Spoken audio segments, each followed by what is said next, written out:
বিসমিল্লাহির রহমানির রহিম। আজকের ঢাকা 14 আসনের এই নির্বাচনী জনসভার সম্মানিত সভাপতি, উপস্থিত এলাকাবাসী, উপস্থিত মুরব্বীবর্গ, মা বোনেরা, এলাকার ভাইয়েরা, আসসালামু আলাইকুম। কেমন আছেন আপনারা? সবাই ভালো আছেন? আচ্ছা, আলহামদুলিল্লাহ। এখন যারা কথা বলছেন একটু চুপ করে বসতে হবে, তাহলে 10 মিনিট আমি একটু কথা বলবো, কিন্তু তাহলে চুপ করতে হবে, তাহলে শান্ত হয়ে বসতে হবে, তাহলে আমি কথা বলতে পারি। এখন প্রিয় ভাই বোনেরা, এই যে আজকে আমাদের এই নির্বাচনী জনসভা, অর্থাৎ আগামী কয়েকদিন পরে একটি নির্বাচন আছে। এই নির্বাচনে ভাই মাইক আস্তে আস্তে আস্তে আস্তে, এখানে একটু কষ্ট হলে একটু বসে পড়েন, 10 মিনিট, বেশি না। এখানে সামনে যারা আছেন বসে পড়েন, সবার জন্য সুবিধা হবে। এই যে সামনে 12 তারিখে নির্বাচন, ভোটের অধিকার, এটি গত এক যুগের সময় ধরে এই দেশের মানুষের কাছ থেকে এই অধিকার কেড়ে নেওয়া হয়েছিল। গত প্রায় 16 বছর আপনারা কি ভোট দিতে পেরেছিলেন? আচ্ছা, শুধু ভোটের অধিকারই কেড়ে নেওয়া হয় নাই। এই যে এখন বিভিন্ন জন স্বাধীনভাবে যে তাদের মতামত উপস্থাপন করছে, অর্থাৎ মানুষের বাক স্বাধীনতাও কেড়ে নেওয়া হয়েছিল, শুধু ভোটের অধিকার না। এখন প্রিয় ভাই বোনেরা, এই ভোটের অধিকার মানুষের রাজনৈতিক অধিকার বলে, মানুষের অর্থনৈতিক অধিকার বলে, মানুষের বাক ব্যক্তি স্বাধীনতা অধিকার বলে, এইগুলো আদায় করার জন্য অনেকগুলো মানুষ অকাতরে জীবন দান করেছে। গত 16 বছরে বহু মানুষ গুম খুনের শিকার হয়েছে, বহু মানুষ অত্যাচার নির্যাতনের শিকার হয়েছে বিভিন্নভাবে, বহু মানুষ পঙ্গুত্ব বরণ করেছে। এই জনসভার মঞ্চের বাম পাশে কতগুলো মানুষ বসে আছে। কারা তারা বসে আছে? এই মানুষগুলো গত জুলাই আগস্ট মাসে যে গণ অভ্যুত্থান হয়েছে, এই মানুষের স্বজনেরা সেই জুলাই অভ্যুত্থানে তারা শহীদ হয়েছে। এখন প্রিয় ভাই বোনেরা, আজ এই 14 আসনে ধানের শীষের পক্ষ থেকে আমরা এমন একজন মানুষকে ধানের শীষে তুলে দিয়েছি, যে গত 16 বছর ধরে এই যে স্বৈরাচার, গণ অভ্যুত্থানে যে স্বৈরাচার পালিয়ে গিয়েছে এই দেশ থেকে, এই স্বৈরাচারের সময় যত গুম হয়েছে, খুন হয়েছে, অত্যাচার হয়েছে, নির্যাতন হয়েছে, তার একটি প্রতীক হচ্ছে তুলি তথা ধানের শীষের প্রার্থী 14 আসনের। আমরা দেখেছি গত 16 বছর ধানের শীষের 14 আসনের প্রার্থী তুলি কিভাবে সারা বিশ্বকে জানিয়েছে, সারা বিশ্বের সামনে তুলে ধরেছে যে কিভাবে এই দেশে স্বৈরাচার গুমের রাজনীতি করেছিল, হত্যার রাজনীতি করেছিল, খুনের রাজনীতি করেছিল, মানুষকে অত্যাচার নির্যাতনের রাজনীতি করেছিল। এখন প্রিয় ভাই বোনেরা, আমরা আমাদের বহু সহকর্মী, বহু বোনকে আমরা হারিয়েছি এই গণতন্ত্রের যে অধিকার, এই অধিকারকে অর্জন করতে গিয়ে। আজকে এখানে জুলাই শহীদদের পরিবাররা উপস্থিত আছে। আজকে এখানে তুলি যে উপস্থিত আছে প্রার্থী হিসাবে, তার নিজের পরিবারের থেকে সদস্য গুম হয়েছে। এখন প্রিয় ভাই বোনেরা, যেই মানুষগুলো শহীদ হয়েছে, যেই মানুষগুলোকে হত্যা করা হয়েছে, যারা খুন গুণের শিকার হয়েছে, আমরা কি তাদের ত্যাগকে বৃথা যেতে দিতে পারি? তাদের ত্যাগকে, এই যে ভাই পিছনে যারা আছেন, তাদের ত্যাগকে, এই মানুষগুলোর ত্যাগকে বৃথা যেতে দিতে পারি না আমরা বৃথা যেতে দিতে। যদি বৃথা না যেতে দিতে হয়, তাহলে কি কাজ করতে হবে? 1 নম্বর কাজ হচ্ছে যে এই যে ভোটের অধিকার যে প্রতিষ্ঠিত হয়েছে, আমাদের এই ভোটের অধিকারকে, জনগণের এই ভোটের অধিকারকে আমাদের সত্যিকারভাবে শক্তিশালীভাবে প্রতিষ্ঠিত করতে হবে, এবং এই প্রতিষ্ঠিত করার মাধ্যমেই আমরা দেশকে সামনের দিকে নিয়ে যেতে পারবো। গণতন্ত্র এই গত 16 বছর যাবত এই দেশে কোনো জবাবদিহিতে ছিল না, এবং যেহেতু জনগণের কাছে কোনো জবাবদিহিমূলক শাসন ছিল না, জনগণের কাছে জবাবদিহি করার মতন যারা শাসন ক্ষমতায় ছিল তারা জোর জবরদস্তি করে জনগণের অধিকারকে চাপিয়ে রেখেছিল। তারা জনগণের অধিকারকে চাপিয়ে রেখেছিল। প্রিয় ভাই বোনেরা, আজকে এই 12 তারিখের নির্বাচন শুধু যে আমরা গণতন্ত্রের ভিত্তিকে মজবুত করবো তা নয়, গণতন্ত্র ভিত্তিকে মজবুত করার পাশাপাশি 12 তারিখের নির্বাচন হচ্ছে আমাদের আগামী দিনের দেশ গঠনের, ভাগ্যের পরিবর্তনের নির্বাচন। কাজেই আমাদেরকে প্রিয় ভাই বোনেরা, প্রিয় ভাই বোনেরা এখন সামনের দিনে দেশ গঠন করতে হবে। আমরা আন্দোলন করেছি, আমরা সংগ্রাম করেছি, আমরা আমাদের ভোটের রাজনৈতিক অধিকার আমরা আদায় করেছি।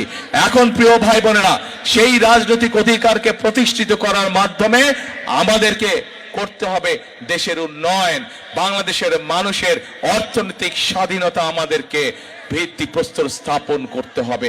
অর্থনৈতিক স্বাধীনতা দল মত নির্বিশেষে, শ্রেণী পেশা নির্বিশেষে প্রত্যেকটি মানুষ যাতে অর্থনৈতিকভাবে স্বাধীন হতে পারে আমাদেরকে সেই ব্যবস্থা নিশ্চিত করতে হবে প্রিয় ভাই বোনেরা।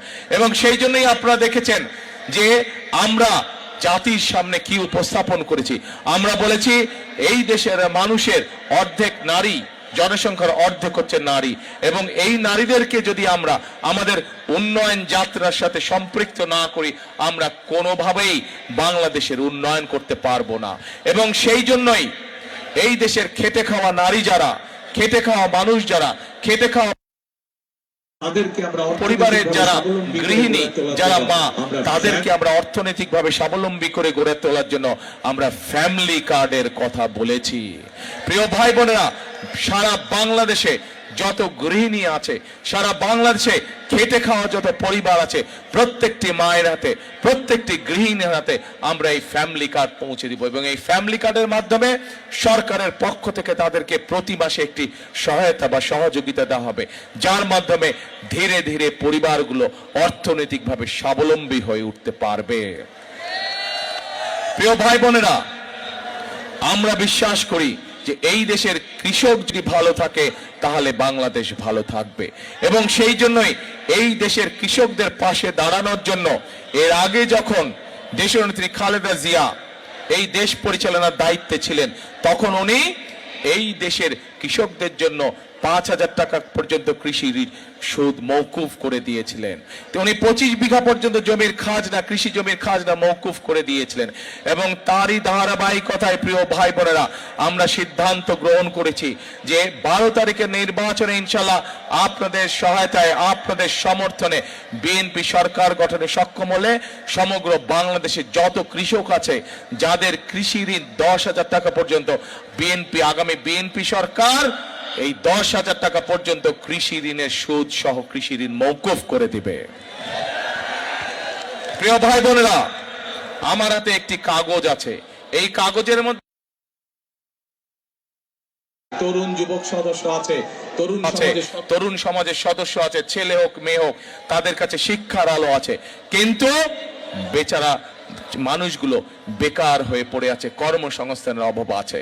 প্রিয় ভাই বোনেরা, আমরা শুধু এই এলাকায় সমগ্র বাংলাদেশের শিক্ষিত যারা আছে, অল্প শিক্ষিত, অর্ধশিক্ষিত, শিক্ষিত, অর্থাৎ এই দেশের যারা তরুণ সমাজের সদস্য, যুব সমাজের সদস্য, এদের ছেলে হোক মেয়ে হোক, আমরা সিদ্ধান্ত গ্রহণ করেছি, আমরা পরিকল্পনা করেছি এই ঢাকা মহানগরীতে প্রত্যেকটি আসনে মিনিমাম করে একটি, এবং সারা দেশে আমরা কর্মসংস্থানের ব্যবস্থা করব তাদেরকে বিভিন্ন রকম প্রশিক্ষণ প্রদানের মাধ্যমে, বিভিন্ন ভোকেশনাল ইনস্টিটিউট, আইটির বিভিন্ন প্রশিক্ষণ দেওয়ার মাধ্যমে, এবং একই সাথে বিভিন্ন টেকনিক্যাল ইনস্টিটিউশন গঠন করার মাধ্যমে আমরা আমাদের ছেলেদেরকে, মেয়েদেরকে দক্ষ শ্রমিকে রূপান্তরিত করব। এবং একই সাথে আমরা সিদ্ধান্ত গ্রহণ করেছি, আমরা দেখেছি বাংলাদেশের প্রায়, আমরা জানি বাংলাদেশে প্রায় 1.5 কোটি মানুষ মানুষ আছেন বাংলাদেশে, বিদেশে বসবাস করেন। এই মানুষগুলোর মধ্যে অনেকেই এখনো যখন বিভিন্ন মানুষ বিদেশে চাকরি বাকরির ব্যবস্থা করে যাওয়ার আগে বিদেশে, তখন তাদেরকে অনেক সময় অর্থ অভাবে নিজেদের বাপ দাদার পৈতৃক ভিটা বিক্রি করতে হয় যাওয়ার অর্থ সংস্থান করার জন্য। সেজন্য আমরা সিদ্ধান্ত করেছি এখন থেকে যারা ট্রেনিং প্রাপ্ত হয়ে বিদেশে যাবে, তারা বিদেশে যাওয়ার জন্য যেন তাদেরকে পৈতৃক জমি জমা বিক্রি করতে না হয়, সেই জন্য আমরা তাদেরকে সরকার থেকে স্বল্প সুদের ঋণের ব্যবস্থা করে দিব, যাতে করে তারা সেই টাকা দিয়ে বিদেশ যেতে পারে, যাতে করে তাদেরকে পরিবারের জমি জমা বিক্রি করতে না হয়। প্রিয় ভাই বোনেরা, আমরা সিদ্ধান্ত গ্রহণ করেছি যে আমরা এই দেশের মানুষের মিনিমাম স্বাস্থ্য সেবা আমরা নিশ্চিত করব, এবং গ্রামের মানুষ যাতে গ্রামে বসে, শহরে ওয়ার্ডের মানুষ যাতে ওয়ার্ডে বসে, বিশেষ করে মা বোনেরা শিশুরা যাতে ছোটখাটো অসুখের চিকিৎসা ঘরে বসে পেতে পারে, সেই জন্য আমরা সিদ্ধান্ত করেছি নিযুক্ত করব। আমরা এদের সারা বাংলাদেশে আমরা 1 লক্ষ হেলথ, বিশেষ করে তারা যাতে মা বোনদের ছোটখাটো অসুখ ঘরে বসে সেই চিকিৎসা সুবিধা ঘরে বসে সেই চিকিৎসা সুবিধা। কিন্তু একই সাথে এখানে আমাদের মানুষের চিকিৎসা সুবিধার জন্য প্রয়োজন। ইনশাআল্লাহ 12 তারিখে আপনাদের সমর্থনে, আপনাদের ভোটে, আল্লাহর রহমতে বিএনপি সরকার গঠন করলে পরে আমরা যত দ্রুত সম্ভব এখানে হাসপাতাল, সরকারি একটি হাসপাতাল তৈরির কাজে আমরা হাত দেব ইনশাআল্লাহ। প্রিয় ভাই বোনেরা, একইভাবে সমাজের একটি অংশ আছে, আমরা নারীদের জন্য পরিকল্পনা গ্রহণ করেছি, আমরা কৃষক ভাইদের কৃষি কার্ড দেওয়ার পরিকল্পনা গ্রহণ করেছি, সুদ মওকুফের পরিকল্পনা গ্রহণ করেছি, আমরা আমাদের তরুণ সমাজের সদস্যদের কর্মসংস্থানের জন্য বিভিন্ন পরিকল্পনা আমরা গ্রহণ করেছি। একইভাবে আমরা আরেকটি পরিকল্পনা গ্রহণ করেছি, আমাদের সমাজে এক শ্রেণীর মানুষ আছেন যে মানুষগুলো জন্ম থেকে মৃত্যু পর্যন্ত আমাদের সাথে তাদের একটি আত্মার সম্পর্ক আছে, একটি আধ্যাত্মিক সম্পর্ক আছে। জীবনের বিভিন্ন সময় সংকটে পড়লে এই মানুষগুলো আমাদেরকে বিভিন্ন গুরুত্বপূর্ণ পরামর্শ দেন। কারা তারা হচ্ছেন আমাদের বিভিন্ন মসজিদ, মাদ্রাসা, মক্তবের খতিব সাহেব, ইমাম সাহেব, মুয়াজ্জিম সাহেবরা সহ অন্য ধর্মের যারা ধর্মীয় গুরু আছেন। এই মানুষগুলোর অধিকাংশই বিভিন্ন সময় মানবতর জীবন যাপন করে থাকেন। আমরা পরিকল্পনা গ্রহণ করেছি, আমরা সিদ্ধান্ত নিয়েছি যে 12 তারিখে ইনশাআল্লাহ আপনাদের ভোটে বিএনপি সরকার, আল্লাহর রহমতে বিএনপি সরকার গঠন করলে এই সকল ধর্মীয় ব্যক্তিদেরকে আমরা সরকারের পক্ষ থেকে সহায়তা প্রদান করব ইনশাআল্লাহ। প্রিয় ভাই বোনেরা, আপনাদের এই এলাকায় একটি বিশাল বড় সমস্যা রয়েছে। সেই সমস্যাটি হচ্ছে বনগাঁও এবং কাউন্দিয়া ইউনিয়নের জনগণের চলাচলের, নির্বিঘ্নে চলাচলের জন্য তুরাগ নদীর উপর একটি ব্রিজ। প্রিয় ভাই বোনেরা, আগে শুনেন কি বলি, আমি তো এখনো বলিনি কিছু, আগে 1 মিনিট সময় দেন, আমি বলি, আগে কথা শেষ করি, তারপরে জোরে ডবল তালি দেন। প্রিয় ভাই বোনেরা, বিগত 16 বছর আমরা দেখেছি মেগা প্রজেক্টের নামে মেগা উন্নয়ন হয়েছে, জনগণের কোনো উন্নয়ন হয়নি, জনগণের ভাগ্যের পরিবর্তন হয়নি। মেগা প্রজেক্ট হয়েছে, হাতে গোনা কিছু লোকের উন্নয়ন হয়েছে। যেখানে মেগা প্রজেক্ট করলে তাদের মেগা পকেটগুলো মেগা অর্থ দিয়ে ভরে, সেখানেই তারা মেগা প্রজেক্ট করেছে। কিন্তু আজকে যে দাবি এই এলাকার মানুষ উপস্থাপন করেছে, বনগাঁও যে তুরাগ নদীর ব্রিজ, এই ব্রিজটি যদি করা হয় তাহলে লক্ষ লক্ষ মানুষের উপকার হবে। এবং আজকের এই নির্বাচনী জনসভায় দাঁড়িয়ে আপনাদের সামনে আমি বলে যাচ্ছি, ইনশাআল্লাহ এই এলাকা থেকে তুলি নির্বাচিত হলে পরে স্বাভাবিকভাবে বিএনপি সরকার গঠন করলে পরে স্বাভাবিকভাবে আমাদের কাজ করতে ইনশাআল্লাহ সুবিধা হবে, এবং আমরা তুলির মাধ্যমে বিএনপি সরকার যত দ্রুত সম্ভব এই তুরাগ নদীর উপরে ইনশাআল্লাহ সেই ব্রিজ স্থাপন করবে। প্রিয় ভাই বোনেরা, এই আস্তে আস্তে স্লোগান দিও না ভাই, তুমি স্লোগান দিলে আমি বক্তৃতা ভুলে যাব। প্রিয় ভাই বোনেরা, জুলাই শহীদদের আত্মত্যাগের বিনিময়, তুলির ভাইয়ের মতন শত হাজারো ভাইয়ের, সুমনের মতন, তাদের মতন গুম হয়ে যাওয়া মানুষগুলোর আত্মত্যাগের বিনিময় আজকে বাংলাদেশের মানুষ তথা আমরা আজকে আমাদের ভোটের অধিকার ফিরে পেয়েছি, আমরা আমাদের কথা বলার অধিকার ফিরে পেয়েছি। আমরা দেখেছি গত এক যুগ ধরে কিভাবে এই দেশের মানুষের রাজনৈতিক অধিকারকে গলা টিপে হত্যা করা হয়েছিল। প্রিয় ভাই বোনেরা, তাদের বিরুদ্ধে জনগণের অবস্থান কি হয়েছে আমরা 5ই অগাস্ট দেখেছি। এই দেশ থেকে তারা পালিয়ে যেতে বাধ্য হয়েছে। কিন্তু প্রিয় ভাই বোনেরা, একটি গোষ্ঠী মানুষকে ধর্মের নামে বিভ্রান্ত করে বিভিন্ন রকম কথা বলে যাচ্ছে, এবং শুধু তাই নয়, তারা চেষ্টা করছে যে বিভিন্ন রকম ষড়যন্ত্র করার। এরই মধ্যে আমরা দেখেছি তাদের দলের লোকজন নকল সিল বানাতে গিয়ে ধরা পড়েছে।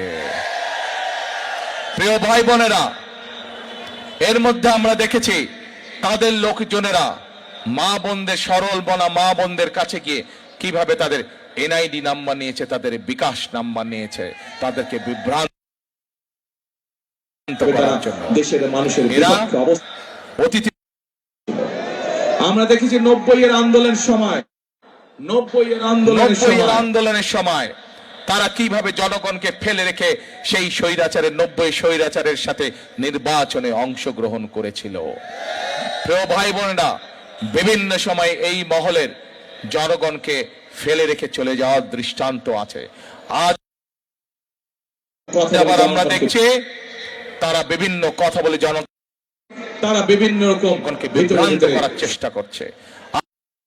আজ এই নির্বাচনী জনসভায় দাঁড়িয়ে আমি ঢাকা 14 আসনের প্রত্যেকটি ভোটারকে বিনীত আহ্বান করব, আপনাদেরকে সজাগ থাকতে হবে, আপনাদেরকে সতর্ক থাকতে হবে, আপনাদেরকে সজাগ থাকতে হবে, যেন আবার আপনাদের সেই ভোটকে কেউ আমির নির্বাচন করে বাক্সে বন্দি করতে না পারে, আবার আপনাদের ভোটের অধিকারকে কেউ যেন ছিনতাই করে নিয়ে যেতে না পারে, আবার আপনাদের ভোটের অধিকারকে ষড়যন্ত্র করে কেউ যাতে পাল্টে দিতে না পারে। প্রিয় ভাই বোনেরা, বহু রক্তের বিনিময়, বহু ত্যাগের বিনিময়ে আজ আমাদের এই অধিকার অর্জিত হয়েছে। ভোট দেওয়ার অধিকার, কথা বলার অধিকার, আমাদের নিজেদের অধিকার প্রতিষ্ঠার সেই সময় মহেন্দ্রক্ষণ আমাদের সামনে উপস্থিত হয়েছে। প্রিয় ভাই বোনেরা, আমরা আন্দোলন করেছি, আমরা যুদ্ধ করে এই দেশকে স্বাধীন করেছি। প্রিয় ভাই বোনেরা, আসুন আজ আমাদের এই সামনে যে মহেন্দ্রক্ষণ উপস্থিত হয়েছে, এটিকে আমাদের দেশ এবং দেশের মানুষের কাজে ব্যবহার করতে হবে, দেশ পুনর্গঠনের কাজে ব্যবহার করতে হবে, দেশের মানুষের ভাগ্যের পরিবর্তনের কাজে ব্যবহার করতে হবে, দেশের ভাগ্যের পরিবর্তনের কাজে ব্যবহার করতে হবে। প্রিয় ভাই বোনেরা, আজ সেজন্যই আমরা এমন এক যে মানুষকে, তুলির মতন এমন এক যে মানুষকে আজ আমরা আপনাদের কাছে তুলে দিয়েছি, ধানের শীষ তার হাতে তুলে দিয়েছে, যেই মানুষটি বুঝে মানুষের বেদনা কি, যে মানুষটি বুঝে মানুষের কষ্ট কি, এমন একজন মানুষকে আজকে আপনাদের সামনে আমরা দিয়েছি, এমন একজন মানুষের কাছে আমরা ধানের শীষ তুলে দিয়েছি, যে কিনা মানুষের কষ্ট বুঝে, দুঃখ বুঝে, বেদনা বুঝে, আপনজন হারানোর কষ্ট বুঝে। এই কারণেই তুলি যদি আজ নির্বাচিত হয়, এখান থেকে বিএনপি ইনশাআল্লাহ সরকার গঠন করলে আমরা দৃঢ়ভাবে বিশ্বাস করি প্রতিটি মুহূর্ত তুলি ব্যয় করবে আপনাদের সমস্যা সমাধানের জন্য, আপনাদের এই ঢাকা 14 আসনের এলাকার সমস্যার সমাধানের জন্য। প্রতিটি মুহূর্ত তুলি ব্যয় করবে মানুষের বিপদ আপদ থেকে মানুষকে কিভাবে রক্ষা করা যায়, মানুষের পাশে কিভাবে থাকা যায়, সকল কিছু বিবেচনা করেই আজ আমরা তুলিকে এই আসন থেকে ধানের শীষ তুলে দিয়েছি। প্রিয় ভাই বোনেরা, তুলির হাতে আমরা ধানের শীষ তুলে দিয়েছি। কেন তুলে দিয়েছি আপনাদের সামনে আমি তুলে ধরলাম। আজ 12 তারিখ পর্যন্ত তুলির দায়িত্ব আপনাদের। তুলি এখান থেকে নির্বাচিত হলে ইনশাল্লাহ 12 তারিখে, 13 তারিখ থেকে তুলির দায়িত্ব হবে আপনাদেরকে দেখে রাখা, আপনাদের সমস্যা দেখে রাখা, এলাকার মানুষের সমস্যা দেখে রাখা। প্রিয় ভাই বোনেরা, এতক্ষণ আমি আপনাদের সামনে আমার দলের পরিকল্পনার কথা বললাম। আজ নির্বাচনী জনসভায় আমি হয়তো বিভিন্ন কথাবার্তা, বিভিন্ন কথা আমি বলতে পারতাম, কিন্তু তাতে করে কি জনগণের কোনো লাভ হতো? জনগণের লাভ হতো না। জনগণের দরকার পরিকল্পনা, জনগণের দরকার প্ল্যান, জনগণের দরকার কর্মসূচি। যে পরিকল্পনা, যে প্ল্যান, যে কর্মসূচি জনগণের ভাগ্য পরিবর্তন করতে বিএনপি একমাত্র দল এবং এই মুহূর্তে বিএনপি একমাত্র দল, এই মুহূর্তে বিএনপি একমাত্র রাজনৈতিক দল যাদের কাছে সেই পরিকল্পনা, সেই কর্মসূচি, সেই প্ল্যানিং রয়েছে। আমরা এমন কিছু মানুষের কাছে বলতে চাই না যা মানুষের আওতার মধ্যে নয়। আমরা আপনাদের কাছে সেই প্রতিশ্রুতি দিতে চাই যেটি করার তৌফিক আল্লাহ মানুষকে দিয়েছেন। যেই তৌফিক আল্লাহ মানুষকে দেননি, আমরা এমন কোন প্রতিশ্রুতি আপনাদের সামনে উপস্থাপন করতে চাই না। প্রিয় ভাই বোনেরা, সেজন্যই আমরা বলেছি বিএনপি সৃষ্টি হওয়ার পর থেকে এই দেশের মানুষের পাশে বিএনপি ছিল। এই দেশের মানুষের সুখে দুঃখে বিপদে আপদে সকল সময় বিএনপি ছিল।